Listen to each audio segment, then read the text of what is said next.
Welcome to the Outside the Business Boxes podcast, where we're talking about how to ignite your business today for the future using systems for everything you do in your business to make your life, your employees' lives, and your customers' lives easier for you to ultimately enjoy your business and, of course, make more money.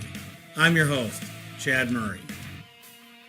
Thank you for joining me again. Chad Murray here, your host at Outside the Business Box. Let's just go get in some trouble and listen at your own risk.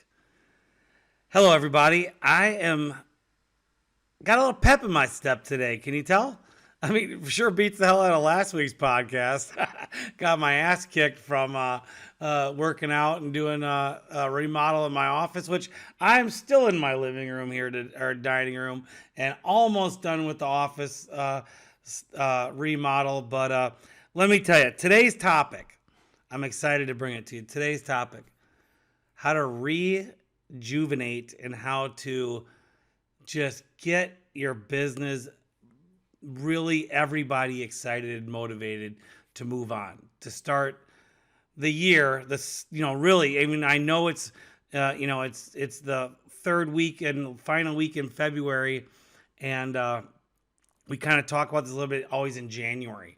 Well, let's talk about how you get everybody, that might be a little burned out, maybe, coming off the holidays. We're all in a business, right? And it gets to be mundane a little bit, rehearsed to be the same thing over and over and over. The only constant thing is consistency of the same job that we seem to do every day. Well, we're all blue-collar service businesses, and what's funny about that is a lot of you actually, what does make it seem not so monotonous is that, we are able to do many things for people in our fields, and so we get to not be so boring, but yet even with that, it still seems to be just another day in the AC business or another day in the chimney business or what have you. And so I wanted to talk about what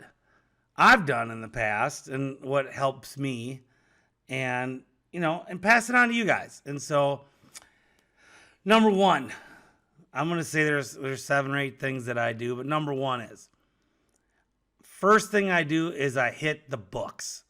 What does that mean? Is I get my head down into a podcast, a book, something that is going to make a difference at work. And I'm going to make a new upgrade. I don't like always calling it a change because it's necessarily a change. It might be upgrading something. I think a lot of people get so stuck on the systems they have. And even though you're listening to a systems podcast, you've heard me talk for 2 years, 3 years now, it's like, do you really ever upgrade your systems? I mean, really?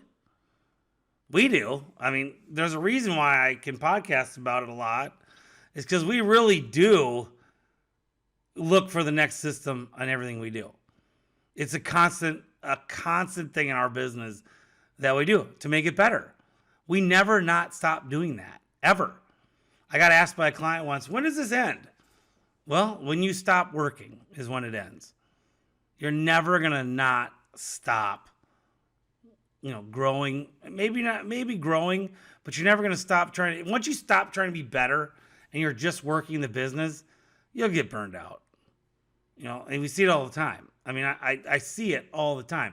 And people go find, why do you think you're listening to me? You're listening to me because I got burned out. I did. I got tired of managing my company. But that's not 100% true. I mean, I was tired of managing my company because I built my company with the dream of doing what I'm doing today, of not having to work there and be able to get paid. I built my company with that purpose. I even did it before I knew I got hurt. I just hadn't really figured it out yet when I lost my appendix it's over 18 years now. And that's when I rekindled and started Master Services. And it didn't take me that long, really, from 18 years to step out of it, in 2014. and I've been out of it now. I'm glad to say it's been that long. And so 14, so it's 8. So yeah, it took me 10 years to get it to where I could walk away. Hey, that's okay. You know, no matter where you're at in your business, you could do it faster because you're listening to me or you have other people that you mentor to figure out how to get your business. But I wanted to do that. I needed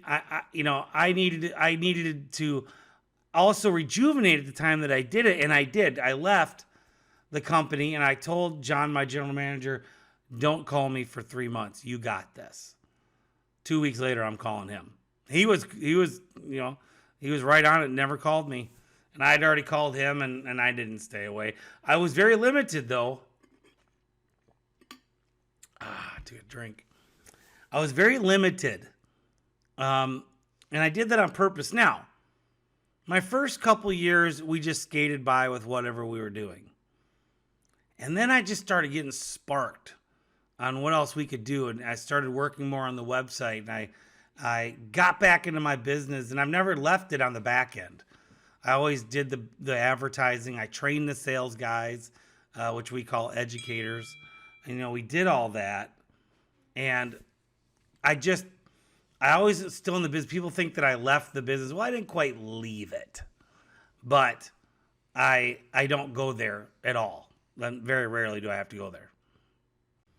Anyway, back to what I did. I was getting really rejuvenated back into being part of my business, and I've never really left it since. And we've had our ups and downs. We've had, we went through the COVID, which everyone knows. We had a bad, 2020 and half of 21, and then the second half of 21 was amazing, and it's continued. I mean, we're slow right now, but we expected it to be. But what do you do? And so I said as the first thing is as I would read a book or I do a podcast. So back in the day, I would go seeking for a system is what I would do. And I wasn't into podcasting yet. So this is well, let's go 2016, 2017. I was looking for new systems. I was always scanning the internet to do something new, to add something feature to our business, like the scripting or something. And I would get super involved in getting it. And I, as the business owner, would pioneer that system and make it so. And then pass it on to the management and then help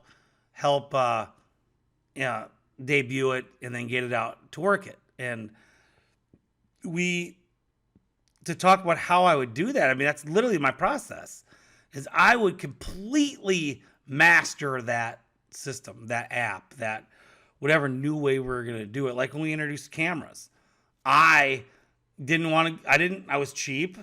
I didn't want to go buy a good chimney camera. So I went and bought 3 different GoPros. I tested them out, stuck them to poles, invented a different ways to put them on poles.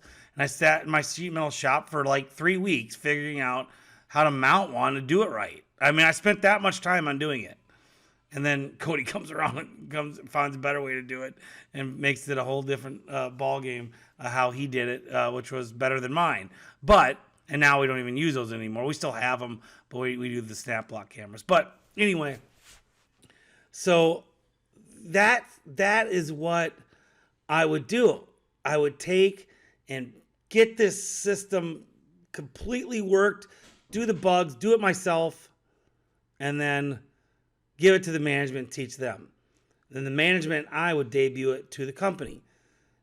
And it just became the culture. And I would really hammer that. And here's the biggest thing. You ready? You take away the old one. Whatever the old method was, you make it as much as possible that they cannot work the old system. If it's another app, you lock that app down. They're not allowed to use it anymore. I mean, whatever it is. If it's whatever it can be, get rid of it. And make sure that the only thing possible is to use the new way, which generally everybody liked the new way. Every once in a while we come out with something that wouldn't work, and we would retort back to the old way. Not often, Not often. I'm pretty good with figuring out what I wanted my company's direction to go system wise to be able to operate. I mean, so it's kind of funny. I get asked all the time, about my SOPs. Can I have your SOPs? No, because most of our SOPs are they're not like written down. And we have our handbook, which is an inch thick.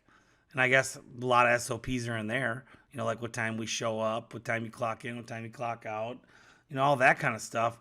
But when it comes to a lot of like how to do stuff, it's just ingrained in our training and our apps, and it's not necessary to have a list of SOPs. We just don't have it. Even though I'm probably the SOP king. SOP king. SOP. So, sorry, I have to keep taking drinks today. I painted and I didn't wear a mask. It's really stupid. I guess I'm so anti-mask I won't even wear a mask when I'm painting. I know the chimney industry would hate me saying that, but because we wear a mask while we clean chimneys. But anyway, okay. So number one is how to get rejuvenated. Go find a new system. Go find something to make it better. Read a book. Do something that's going to make your business better, to make you excited. And then it's not just you. It's not about you either. It's about getting everybody else excited. So whatever you choose to go do, change, improve, whatever, make sure it's something. I mean, like right now, if you're kind of just, I'm just going through my life and I'm just, I've worked so much on systems and we've grown so much and you're just riding the wave right now, stop. Jump off that wave and start get back in to making your business better. I promise you, it will always pay off. Now, there's a time to coast, and the way I look at it, the time to coast is when you're busy. That's your coasting time. When you're busy is the perfect time to coast, let your systems work, sit back and run the business and enjoy it. If you're not on vacation, you're looking for something new, or you're looking to make what you have better. Okay. So, what is another thing, number 2, a way to stop the burnout or get everybody rejuvenated? Delegate some tasks that you do to someone else. Literally, take something that you do that you don't particularly like doing and give it to someone else to do it. It's coaching 101. It's like literally the first thing we learn as a coach, tell people to do. So why don't, you're a coach. Every one of you listening to this, if you own your business, you're a coach. You coach your employees every day. Go give them something you don't want to do, but give someone who's going to do it better than you do it. That's the key here. Make it better. And make it better because they're better. And, if they enjoy doing what you don't like to do, they should be doing that anyway. If you're a control freak and you own a business, you're probably stuck at where you are forever. You'll fairly grow, and you're probably always hiring. You're probably always saying these millennials can't find any work. No one ever shows up for interviews. Yeah, because you're an asshole. Nobody wants to work for you. You haven't learned how to hire. I guarantee you I could teach anyone how to hire. And I'm not going to lie. I know how to bring ads in. You want to talk about who knows how to bring ads in? Mike Fazy. That dude knows how to do it too. I probably learned a little bit from him on that over the last few years. But I will tell you, I can write an ad now. And it's off the structure of an ad that I did. And man, it brings people in. But I learned how to do that. And I kept doing that. And so, but I also have delegated that, because I don't have time for that anymore, over to the management team. And now they do it all. Because they're hiring. I don't have time to hire everybody now. We are always hiring. Always hiring. That's something that as a 2-truck company, I wish I had learned. When you can't afford someone is when you mostly can. You can't afford not to hire someone. That sounds so weird, right? I'll say it again. When you can't afford someone is when you need to hire them. Hire more people. They will make you more money. You probably have enough of that. So, really, delegation and and I was talking about ads. So delegate something to someone else. All right, number 3. I've got a little list here. If you're watching me on YouTube, you see me looking over my other screen. And I went through these, and some of these are stupid because in some of these, I have a program now that helps me gather my thoughts, and I click and put it all the thing through. It's pretty cool. It's an app for my mind, and it'll help you do podcasts and blogs and ads, and it hasn't helped me do an ad yet, but if anyone out there wants to write a blog or something, you can write a blog here in like 5 minutes. 2,000 word blog, 5 minutes. It'll write it for you. It's amazing. Called Jarvis, and it's really cool. But it helps me put a list together. So anyway, so I'm going to read this third one. Let's see if it's relevant. It may not be. Set boundaries for yourself and stick to them. Know when it's time to stop working. Now what I searched here and went to look for on this list here is are you burned out? Well, it's the other way around, right? So we're not burned. We're talking about how to not be burned out, how to rejuvenate everything, get everybody moving and grooving. And so, okay, let's go to number 4. Physically take care of yourself, work out. So some of this isn't working out stuff. Okay, here's the next one. You're listening to one. If you're not being coached by me or somebody else, or have a mentor, or have anybody to talk to, that's something you should do. I have my own group of every other Friday. I have my own group of coaches I spend time with about an hour and a half every other Friday. It is amazing, and I have a group of probably 15 other coaches I talk to, and then of course I have Chimney guys I talk to all the time when I needed something. Like, I'll give them a shout out. I had something happen to me not long ago, and I gave Chuck Hall a call up. Chuck Hall a call up. Say that again. Chuck Hall a call.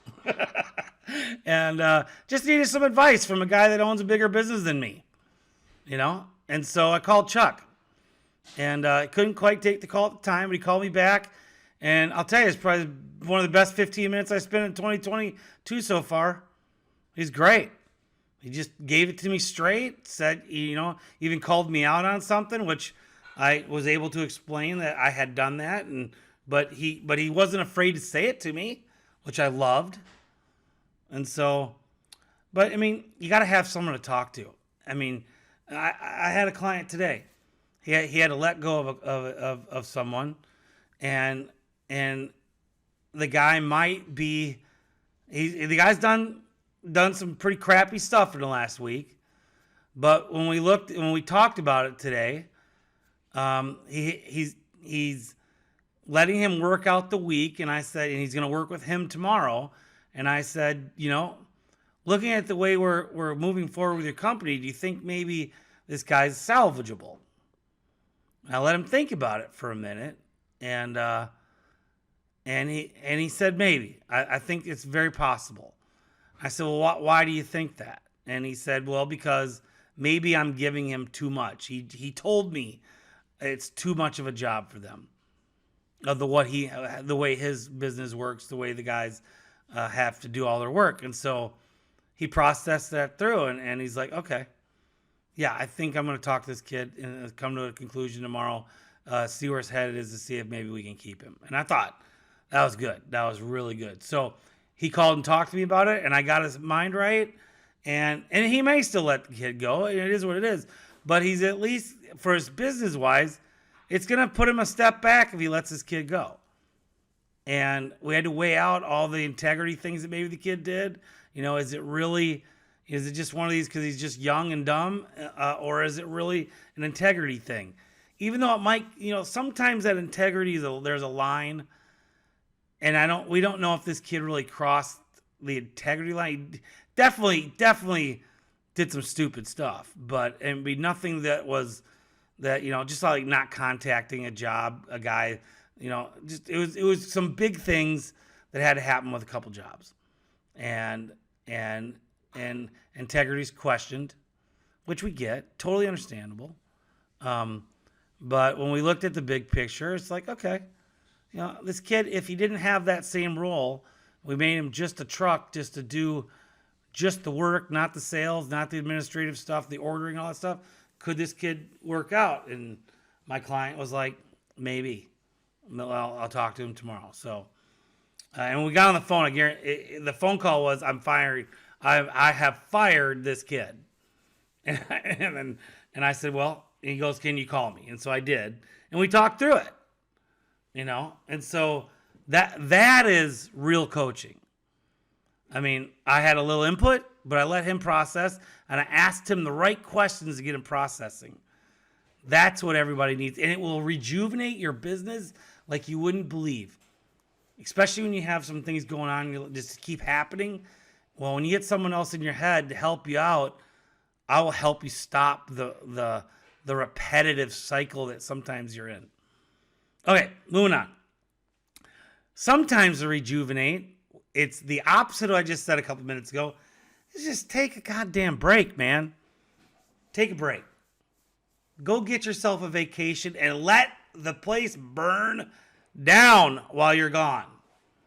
And watch when you come back how it won't. It didn't burn to the ground. Sometimes you just got to take that break. I'm saying a vacation. I'm saying take that week off and just get away. I'll tell you, it is there's a school of thought out there that you should take a vacation every 3 months. You should take a week off every 3 months, because what do? What do you do before the vacation? What do you do when you get back? The week before, or at least the 2 weeks before you go on vacation, what are you doing?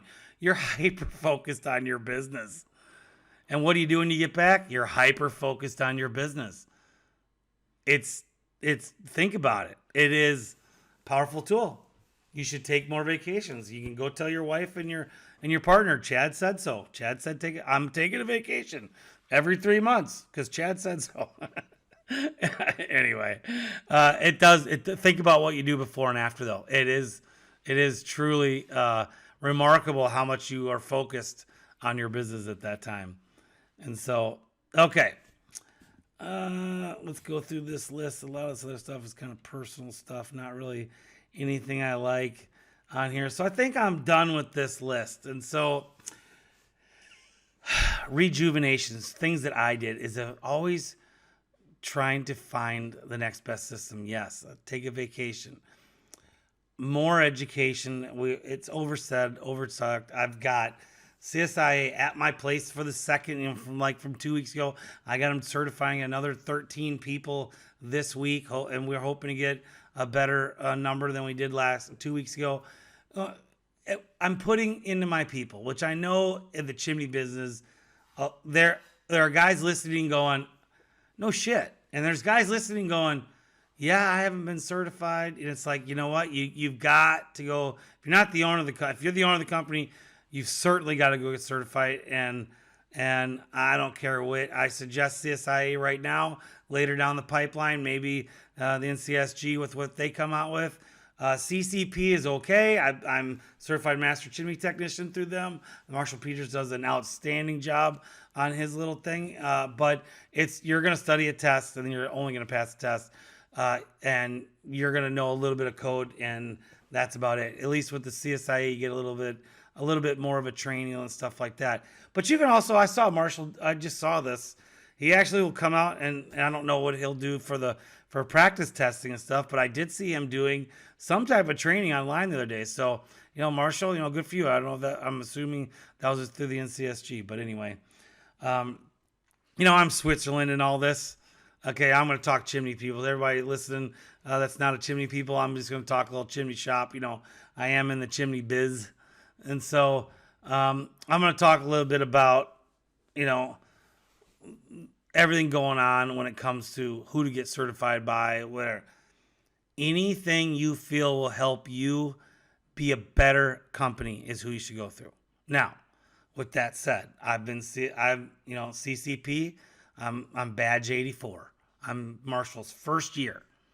Why did I not take CSI? It's very simple. I don't see half the stuff on the test. We don't see boilers. We don't see heat exchangers. We don't see We don't do stainless steel liners. I mean, we could, but we have a lot of chimneys that are bigger that we use thermocrete or heat shield. And so there's so much out there. We don't see oil. There's so much on the test that we don't have anything to do with. So when we study for something, it is like literally studying a brand new foreign dictionary in Spanish because we don't know what it is. Like for me, I'm a visual person. I'm dyslexic. I need to see something. I got to touch it, feel it, and then know it. That's how it's easy for me with masonry. I blew by everything with masonry stuff on any test because I know it. I've seen it. I've touched it. I've lived it. But you start talking to me about clearances on a wood stove. I've only installed one very badly at my cabin. And so it is what it is, and so it is safe. I was my own AHJ, and it isn't burning my cabin down, and we do check the thermos. I'm getting off on a rabbit hole. Who cares? But anyway, I don't care where. So when we talk about rejuvenation, training is part of it, and when we're talking about who to go get it from, it doesn't matter. I am rooting for the NCSG, Fire and CSIA to all come together someday. If I ever get asked my opinion, I would say I wish we can be separate organizations that work together. And I know there's a past which I had nothing to do with on either side. No matter what, I stayed out of it. But if I was ever to get involved again, it would be on the positivity of everybody working together. I mean, why fight? Not that anyone's fighting now, but and I will say there is another thing out there, that has come up to me a little bit lately. And I mean, a lot of guys, we talk about code, and I'm talking about the NFP 211. This is what I believe, and this has been schooled to me a little bit. And I know that I've had guys come down from the Northeast and talk to me about code and talk to me about and tell my company that then, the code's the book, that, the other. But then you go in and talk about the AHJ can override code. And then you talk about, some of the things that are part of the IRC. And then you talk about, okay, honestly, and I've heard other very reputable people talk about they'll do whatever is better for the chimney. I'm in that school of thought. I will make sure I know a chimney. I know what a masonry chimney is. And I'm going to do what I feel is within my power to make that chimney better. If rip and replacement's it, then let's rip and replacement. If it's to do something minor to save a rip and replacement because I feel, because of my knowledge as the expert out there, the hired expert for that, I would do it. And I will do it. Now, there's a lot of you scratching your head going, holy shit. Well, guess what? That's my school of thought. I mean, a lot of people don't like heat shield and they don't like thermocrete. A lot of people really don't like thermocrete because of issues it had in the past. Well, guess what? I don't give a shit. Works great for my market. And we are going to get into heat shield too up in Oklahoma City. And we may even bring it down to Dallas as well. But in Houston. But, we try to do everything by the code, but in the same aspect, there are things that you can do better than what the code might say. And sometimes when the manufacturer is out of business, yet that fireplace has never hardly been used, and yet it may have something, whatever, that there might be something you could do to it that would be better without rip and replacement. And I'm not calling out anything or anybody. I'm just saying, you accept what your company is willing to do when you go into business and do that. And I can damn sure tell you there are guys on both sides of this coin that I know that are on the NCSG side or the CSI side that do it both ways. I don't name names, but I will tell you I know people on both sides that have personally told me things. And I'm just going to tell you right now, you do you. You do what's good for your business. You do what you ethically feel is right for that chimney and that fireplace. And if you make that decision, and if it's outside any code, that's on you. And so, hey, and right now there's probably a lot of people going to me, Chad, you're just terrible for the industry. Well, tough shit. Fuck you. I don't care. There are things that I'm not saying there's a lot of shit. There's stuff I've even stopped in the last 2 weeks that I'll never do again in my company because I learned it through the CSIA. But in the same aspect, there are things that I will not stop doing that is maybe just outside of the code. And I'm not going to stop doing it. And so, guys, I don't want to get all heated. I didn't want to get all whatever, but that's my thoughts. I run a damn good business. I have been sued and I've won every single time. And not every single time it was the code would have saved me, but there were times that I had things that were outside of the code and I still won. So, is what it is. I've done my own experience. I've been in business over 25 years. And that's my time, guys. So, I hope you guys are rejuvenated for your business. I know that kind of got a little harsh there at the end. A little of my own thoughts. You be you. You do the right ethical thing for every fireplace within the code, or even if it's outside of the code. If it makes it better, then you do what you feel is right. If not, do exactly what the code says. Do it. If you don't know, do what the code says. That's my advice. If you know it's better, do the right thing. But make sure you let the client know exactly what you're doing. That is the one thing that has to happen. And that is something that if it's outside of the code, that is something that I did learn, and I'm actually going to make a note now. If we're going to go outside the code, you need to tell your client that you are going outside of the code to do this, or we're going to have to do this. And so anyway. Guys, that's my time. I enjoyed this week, and I can't wait to talk to you next week. So from Chad here at Outside the Business Box, by the way, Alan Rush's Morning Minutes, oh man, are they awesome. You've got to listen to them.